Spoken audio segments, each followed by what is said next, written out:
रात का वक्त था। घर बिल्कुल शांत था, इतना शांत कि घड़ी की टिक टिक भी कानों में चुभने लगी थी। राघव बेडरूम के कोने में बैठा था। हाथ में एक पुरानी तस्वीर थी। तस्वीर में अंजलि मुस्कुरा रही थी। उसकी आंखों में वही पुरानी चमक, जैसे अभी बोलेगी, राघव, इतना क्या देख रहे हो। लेकिन तस्वीर कभी जवाब नहीं देती। अंजलि को मरे 2 साल हो चुके थे। सब कहते थे टाइम हील्स एवरीथिंग, पर राघव जानता था कुछ चीज़ें टाइम के साथ गहरी हो जाती हैं। ये वही घर था जहाँ अंजलि और राघव ने साथ रहना शुरू किया था। हर दीवार, हर कोना अंजलि से भरा हुआ था। किचन का स्विच बंद करने के बाद भी कभी कभी लाइट जल जाती थी।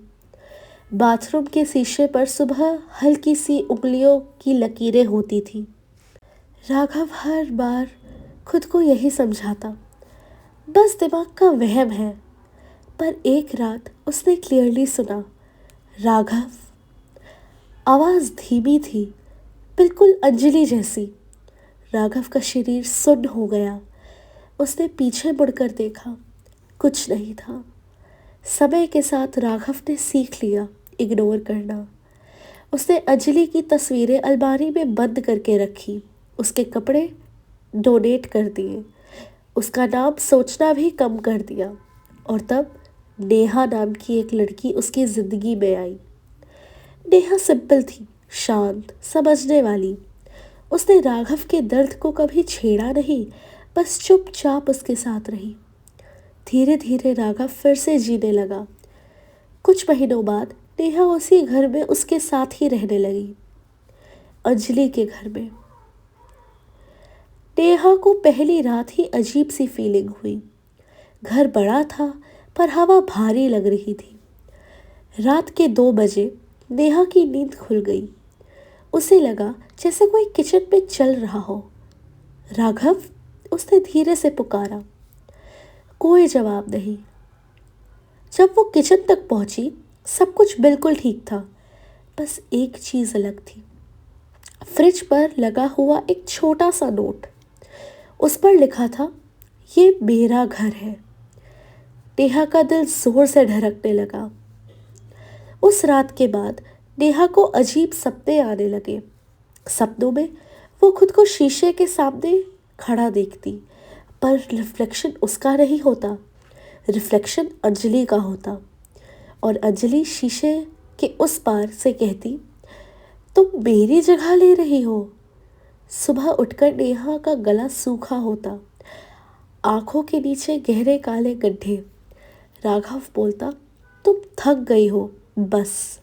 पर नेहा जानती थी ये थकान नहीं थी। एक दिन नेहा ने गलती से अलमारी के पीछे छुपी एक डायरी ढूंढ ली। डायरी अंजलि की थी।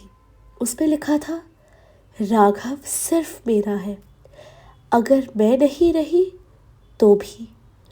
नेहा के हाथ कांपने लगे।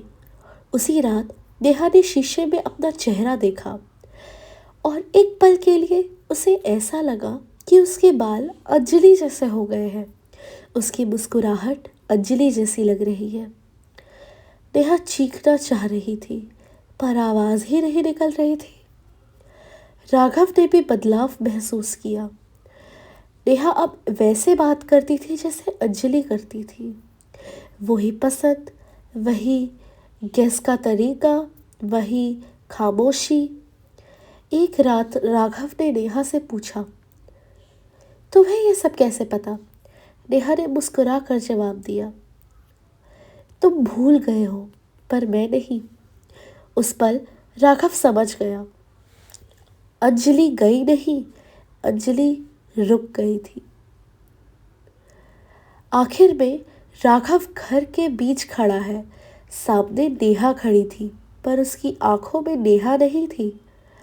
वहीं पीछे शीशे में अंजलि का रिफ्लेक्शन मुस्कुरा रहा था। और आवाज आती है, प्यार कभी मरता नहीं, बस जगह बदल लेता है। लाइट बंद हो जाती है और घर फिर से शांत हो जाता है, जैसे कुछ हुआ ही नहीं हो। उस रात के बाद नेहा ने घर के किसी भी कोने में अकेला रहना बंद कर दिया। चाहे दिन हो या रात, उसे लगता था जैसे कोई उसे देख रहा हो। कभी कभी जब राघव ऑफिस चला जाता, घर अपने आप ज़्यादा जिंदा हो जाता। दरवाजे खुद ब खुद बंद हो जाते, फैन अचानक तेज हो जाता, कभी अपने आप बंद हो जाता। और सबसे ज़्यादा बेडरूम का शीशा, शीशे के सामने खड़े होते ही नेहा को लगता जैसे कोई उसके पीछे खड़ा हो, पर जब मुड़कर देखती तो कोई नहीं होता। एक दोपहर जब बारिश हो रही थी, नेहा किचन में चाय बना रही थी। तब उसने सुना चप चप चप, जैसे गीले फर्श पर कोई नंगे पैर चल रहा हो। नेहा के हाथ कांप गए, चाय जमीन पर गिर गई। आवाज बेडरूम की तरफ से आ रही थी। धीरे धीरे वो वहां तक पहुंची। बेडरूम का दरवाजा आधा खुला था। अंदर से आवाज आई, नेहा। यह आवाज राघव की नहीं थी, ये आवाज अंजलि की भी नहीं लग रही थी। ये दोनों की बीच की आवाज थी। नेहा ने दरवाजा जोर से बंद कर दिया और वही जमीन पर बैठकर रोने लगी। अगली सुबह नेहा ने अंजलि की डायरी पूरी पढ़ डाली। उसके लास्ट पेज पर लिखा था, मैं जा रही हूँ, पर राघव मुझे छोड़ नहीं पाएगा। अगर कोई और आई तो मैं उसके अंदर जीऊंगी। नेहा का दिमाग सुन्न हो गया। उसे समझ आ रहा था, ये सिर्फ आत्मा नहीं थी, ये अधूरा प्यार था, और अधूरा प्यार सबसे खतरनाक होता है। राघव भी धीरे धीरे बदलने लगा। कभी वो नेहा को अंजलि कहकर बुला देता, कभी उससे वही कपड़े पहनने कहता जो अंजलि पहनती थी। तुम पर एक कलर ज़्यादा अच्छा लगता है, वो बोलता। बिल्कुल वही लाइन जो वो अंजलि को बोला करता था। नेहा महसूस कर रही थी, राघव उसे नहीं देख रहा था, वो अंजलि को देख रहा था। एक रात बिजली चली गई। पूरा घर अंधेरे में डूब गया। सिर्फ बेडरूम का शीशा हल्का सा चमक रहा था। नेहा शीशे के पास गई। इस बार रिफ्लेक्शन उसका नहीं था, शीशे में अंजलि खड़ी थी, साफ साफ, गीले आंखों के साथ, पर चेहरे पर मुस्कान। अंजलि ने धीरे से कहा, तुम मेरी जगह पर बैठ गई हो और अब मेरी बारी है। और अगले ही पल नेहा को लगा जैसे कोई उसके अंदर घुस गया हो। उसका सांस लेना मुश्किल हो गया था। अगली सुबह राघव ने नेहा को देखा। नेहा शांत थी, बहुत ज़्यादा शांत। उसकी आंखों में अब डर नहीं था। उसने राघव को देखा और कहा, तुम लेट हो गए हो। ये नेहा की आवाज़ नहीं थी। राघव का दिल डूब गया। उसने शीशे की तरफ देखा। शीशे में नेहा का रिफ्लेक्शन नहीं था, सिर्फ अंजलि थी। कुछ महीने बाद लोग कहते हैं राघव फिर से खुश है।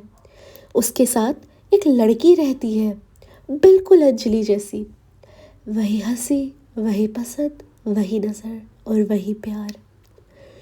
उस घर के शीशे पर आज भी रात के वक्त एक लाइन उभर आती है, प्यार कभी नहीं छोड़ता।